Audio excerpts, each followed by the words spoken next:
Soňky musson ýagyşlarynyň netijesinde Pakistanyň 3-den 2 bölegi suwlaryň aşagynda galdy. Pakistanyň premier ministri Shehbaz Sharif halkara guramalardan kömek sorap, ýurduň taryhy boýunça iň erbet sil bedbaçylygy bolandygyny aýtmaga mejbur galdy. 33 adamyň ölendigi habar berilen bu tebiği bedbaçylykda 33 milyon adam hem erbet täsirlendi. Silleriň ýurda beren ziýany bolsa $10 milyard geçdi.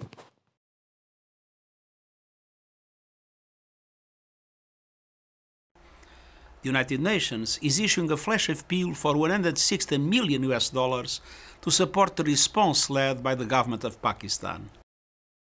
Birleşen Milletlerin baş sekretary Antonio Guterres öňümüzdäki hepdede Pakistana sil bedbaçylygy sebäpli resmi saparda boljakdygyny aýtdy.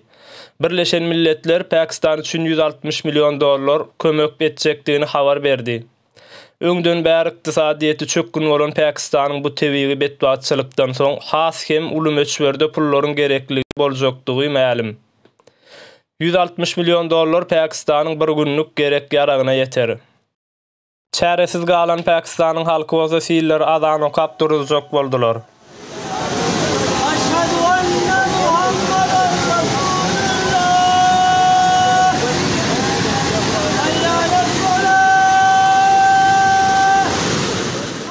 Şäherlerine we owalaryna döwrap altyapynyň bolmanlygy sebäpli adamlar sile garşy adan okamaly boldular.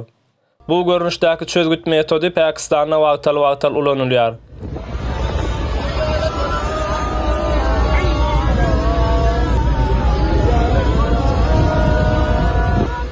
Bir näçe ay mundan odal çykan ýanyny hem adan okap göçürmekçi bolan bir topar adamyň videosy habarlara düşüpdi.